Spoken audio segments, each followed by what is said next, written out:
in Los Angeles and Tampa, because Scott has returned from his trip abroad. This is Green Tag Theme Park in 30. This week is probably all going to be about Disney because they had their latest earnings call and they had some pretty big bombshells that were kind of woven in to the earnings call. It's always fun to see how they do it, where they're like, they lead with here are the numbers, everything's impressive, and they drop these little announcements like right before the call and right after. So it's kind of like they stack them together. Look over here. Look over here. Yeah, it really makes you wonder. I'm like, is there something you're hiding? But so what we'll do is we'll really focus on the earnings, and then we'll focus on two big chunks of their strategy. And if we have time, we'll get to some other stories. But cool. The top line of the Disney earnings. Let's dive in. Yeah, let's dive in. I wish we had a sound cue for that. Thank you, Scott. Best I can do. All right. So the earnings, the Walt Disney Company revealed its earnings report that Disney Experiences division saw a 7% increase in revenue during the first quarter, with the company's theme parks in California and Florida reporting a 4% rise and international markets a 35% increase. I mean, we're still rebounding, but still 35% increase in international markets for theme parks is very good news. During the session, Walt Disney CEO Bob Iger brought up the $60 billion that was previously disclosed as being set aside for theme parks over the next 10 years, stating that 70% of that amount will go toward expanding capacity. He did expand on that. I think some people pushed him during the call to kind of be like, can you tell us specifically what you mean by that? And he did not. But he did say that they would be we're building bigger parking lots. Exactly. Anyway. He didn't give any more details except to say that it would be kind of spread throughout all of their properties. So it's going to be every property will have some sort of capacity improvement. And you've heard me say it over and over again. I think both the California parks have capacity challenges, especially Disneyland, and because it was never built to help to handle the capacity that it is required to handle now. So that I completely understand. I think that the Walt Disney World resorts in Florida, they could always use some help, but it's more. I wouldn't necessarily say it's capacity as much as it is guest flow, trying to figure out how to get the people through in a timely manner, an organized manner, in a way that keeps it fun. And I won't go down my same old rabbit hole about. I don't think the way to do that is to make sure that you have to make reservations for everything. So yeah, I'm curious to see what this actually means, how it's developed, and as we say almost every single time in almost every single show, it all depends on how it's executed. So yep, we'll see.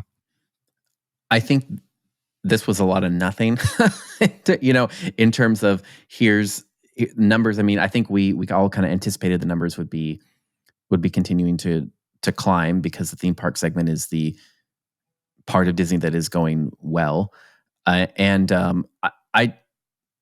don't know, maybe if I'm missing anything, Scott, but on the capacity section here, I know we need capacity in California, but I'm not sure that we need capacity other places. I mean, didn't he just say that Florida the numbers were down because people didn't want to go during summer? Yeah, we heard that.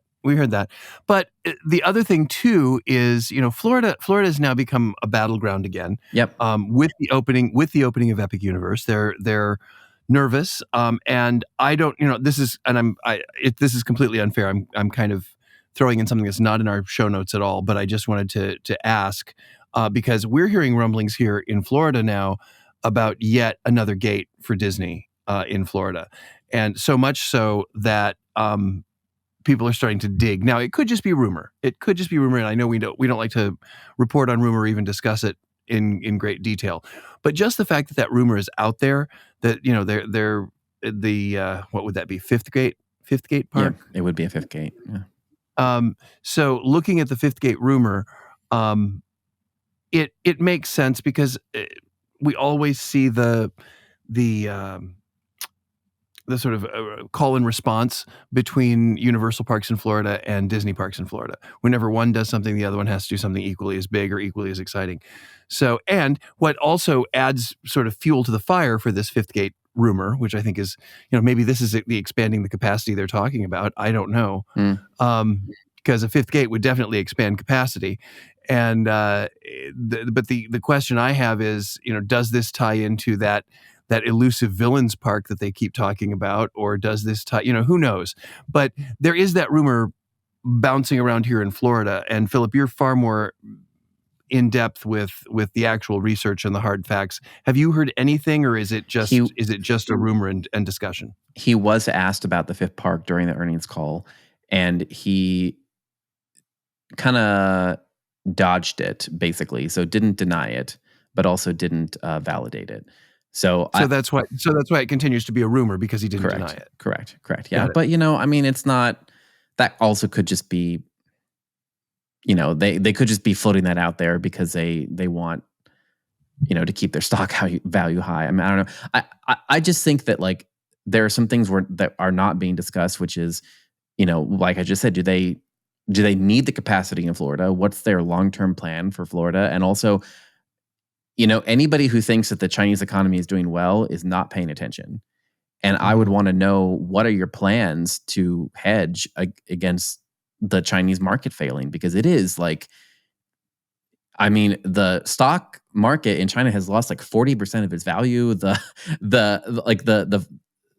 housing market there is worse than our last housing crash. I mean, it is bad there. And I'm just like wondering, like, are you thinking people are going to continue? Like, are you really thinking that capacity is going to be an issue in like Shanghai? Like, I'm confused here. And so I don't know, maybe, who knows? Well, but is it, so I having just come back from Riyadh, they had something in Boulevard City, which is the sort of the attractions area. I call it the Yas Island of Riyadh. So it's this attractions area in just outside of Riyadh, or in Riyadh. And they did a Disney pop-up there. It was just called Disney Castle. And it was a temporary experience that they replicated the castle, and then they built some geodesic temporary structures, and each designed to give you a walkthrough experience of some of the major IPs under the Disney brand. And it was there for a very, very short time. And I was just wondering if they were testing the market for perhaps a Saudi expansion, because again, because the Chinese economy is hurting, and because they're having more success in international markets. Just wondering. I mean, I'm throwing out all kinds of conjecture here, and I know how much you appreciate that, Philip, because you absolutely hate that. But so I apologize. But I just thought it was interesting when you say, what are the long-term plans for Florida? Because I really don't know, and the contentiousness between Disney and the government, or no, more specifically the governor here in Florida, has kind of waned. It's not nearly as saber waving as it was a while ago. But I don't know, because do they need the capacity in Florida? Well, not if they're not making their numbers, and but they're not making their dollar numbers. I mean, they keep saying that it's because of attendance, it's because of bad weather. I don't know. As you say, it sounds like a bunch of nothing. It sounds like a bunch of filibustering to just kind of put sawdust in the air so no one really knows what's going on. Yeah.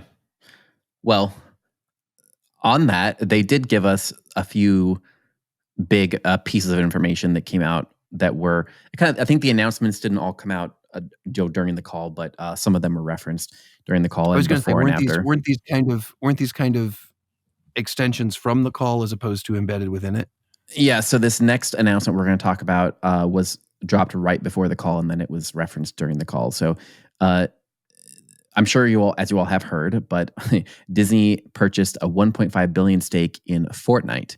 I'm going to read from several articles here and kind of condense this, but the Walt Disney Company has purchased a $1.5 billion stake in Epic Games, the video game company behind Fortnite, which plans for an interconnected game world featuring popular Disney franchises. As part of the team up, the companies will create a new expansive and open games and entertainment universe connected to Fortnite. Iger said that this new world integrates Disney's world-class storytelling into Fortnite, enabling consumers to play, watch, create, and shop for both digital and physical goods.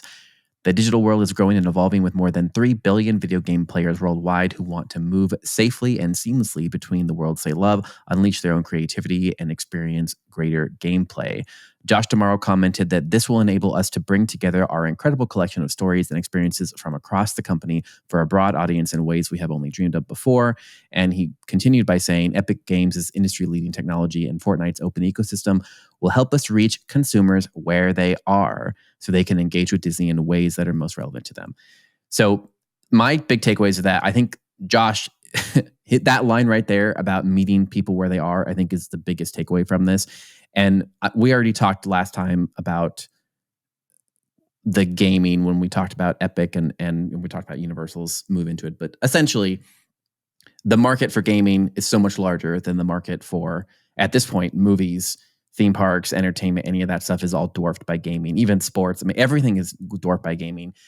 It is a masterstroke, in my opinion, for them to partner with a game like Fortnite to put a 0.5 billion into it and to integrate their IP into this.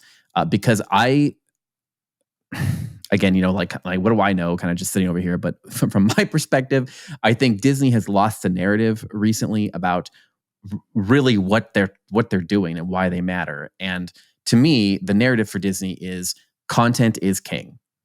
It doesn't matter. Again, like we've always said, everything else is irrelevant. TikTok, Facebook, Meta, gaming, whatever. Good stories, content, that is eternal. And that is Disney, what Disney does well.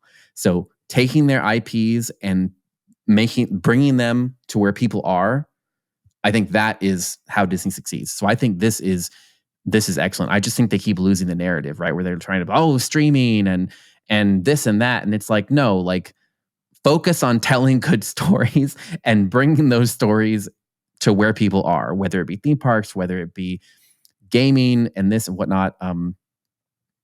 So I think it's good for that. I just wish it was kind of positioned better and you saw a much more investment, in the storytelling and making good stuff, because their stories recently have not been doing well. So they need to rediscover their storytelling as a brand. But I think that investing in Fortnite is a masterstroke. And I think that it also, to me, this also is a test. The 1.5 billion investment, I think if this goes well, I think they might invest a lot more and potentially try to do a bigger acquisition or something like that. Now, in the press release, they did say this was their biggest foray into this, but it was not their only. They have tried gaming stuff before with mixed results. So we just say, I mean, it hasn't worked out well before. So this hasn't been their only foray into it.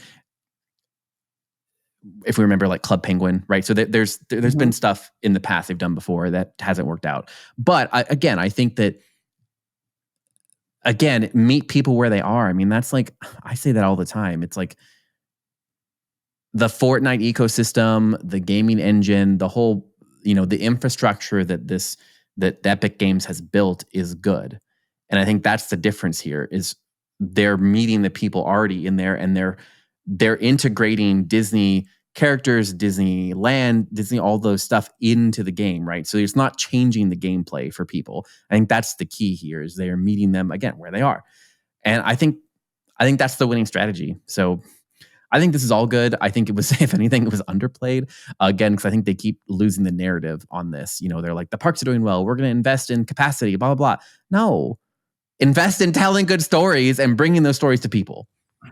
Yeah, and again, you understand this so much better than I do because I am not a gamer, and the idea of, I guess my question is, this is screaming metaverse, which we all know is just kind of meh right now. But what it says to me is it's basically stepping into an existing platform. Yes. And not trying to build one. So I think Correct. yes, I agree with you there that is really smart. My question is, because they are stepping into an existing platform, just because you have these Disney IPs, are they going to be welcomed by the users of this platform? Is it necessary? Because Fortnite is doing okay on its own. Doesn't Mhm. really need this. Doesn't really need the help. And is it forcing existing IPs in lieu of creating really good stories? You know, um, I'm curious about that because, as you say, they've not had the best of luck in their previous forays into the world of gaming, and um, I I agree. I had a coworker when I was still at Busch Gardens who used to use the phrase, "We have to shoot where the ducks are flying," and it's Mhm. exactly what you're saying as far as taking it to where people are. Um, it at the same time, when you do that, it makes your product commonplace. It doesn't make it. It makes it accessible, and then it makes it things that are accessible become passé very quickly. So I'm curious to see. I still think and maybe I'm just old fashioned and maybe I'm just naive, but I still think that there is going to be uh, validity in doing something like a live experience in a park, um, and that is connected somehow to this gaming world that is being created. It's interesting because while I was in Riyadh, we had the opportunity to experience House of Hype, which is the first kind of its install, and it too it is very much a live and immersive experience. However, um, when you I just happen to have the wristband here, it's got a barcode on it that you scan to track you throughout, and then there's also a secondary app where you can build up um, a vault of digital, in essence, digital. And when you get to the final game room, which is really what it is, they call it the hyper arcade, but what you play throughout, experiencing all of these, really trippy light and sound experiences and projection mapping, and then you get to the hyper arcade where it's this every possible incarnation of over the top gaming. I mean, video games, and you gather virtual coin, which you can then use to buy virtual and physical gifts and souvenirs, and you track it all on an app. So if this is how Disney is going to move forward into the world of Fortnite, they're going to do it without the physical building. However, it might be an opportunity for them to take what you build in the Fortnite universe and bring it into reality at the parks. So I don't know. I'm curious to see where it all goes because it has opportunity. I'm just not sure that, as you say, they've got the storytelling machine put together to make it interesting and to keep it compelling to all the guests. I don't know. I think that that could be a future plan. I mean, I guess I think that's almost in essence exactly what I'm saying about, like, I think the 1.5 billion investment, like, these are two separate things, right? There's a 1.5 million in billion, sorry, 1.5 billion investment, and then there's a partnership, basically to extend licenses of characters. And I think I'm less worried about it being, passe or whatnot, as you said, because I think, like, again, allowing the players of Fortnite to be able to have fun with Disney characters, I think that's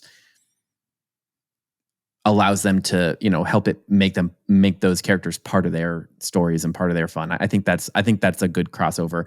I think the investment, though, would seem to me that they are exploring, hey, if this does well, or if we can find a way to make this work, could we pull Fortnite elements into the parks? I think so. I think it's interesting. These are two separate things that they're just kind of like being mushed together. But I think that that to me is why I think there's that investment is exactly what you're saying. Like, I think they're looking to see how are Fortnite users going to react to the characters? How are they going to use them? What is it going to look like? And then either way we win, because gaming is so profitable and this company is great. It's worth the investment.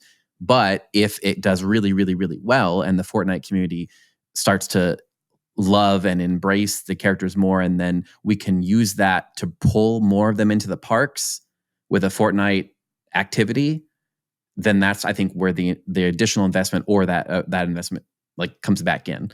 So Yeah, and what I'm curious to see is if the Fortnite fans really want a real world experience. yeah, I mean, I think that's all part of it, and Yeah, but yeah, again, according to Universal, I mean, like we see multiple people trying to get into this, right? So I don't think it's mhm, I think it's also necessary because they don't want to be left behind, while Universal pursues so many other gaming integrations, and also, Universal's like use of gaming IPs to create even their haunted houses did really well. So so right now I think it's smart to start doing the test, and then see how much the player base reacts, because we've already talked about it before, but there's gaming is so much more accessible than theme parks anyway. So it's kind of it'll be a weird, it'll be one of those things to figure out, like, is there even enough of those players in the Disney markets that need, where Disney, I mean, you don't need any more people in California. So really you're like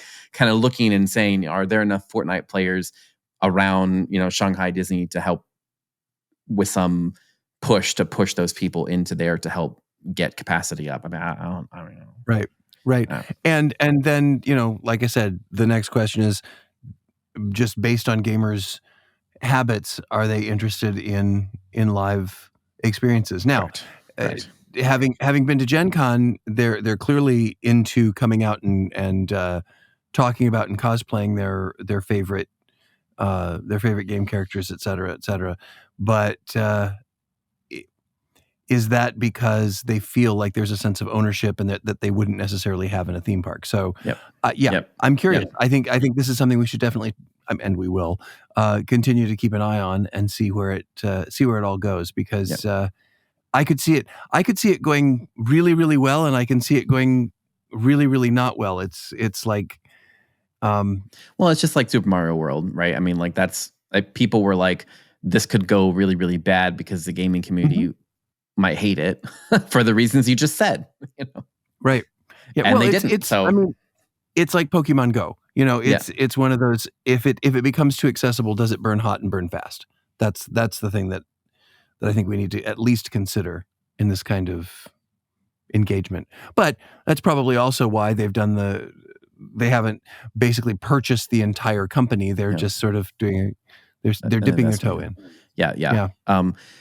The last announcement there were multiple announcements. This isn't the last one, but the last one I think is important to talk about.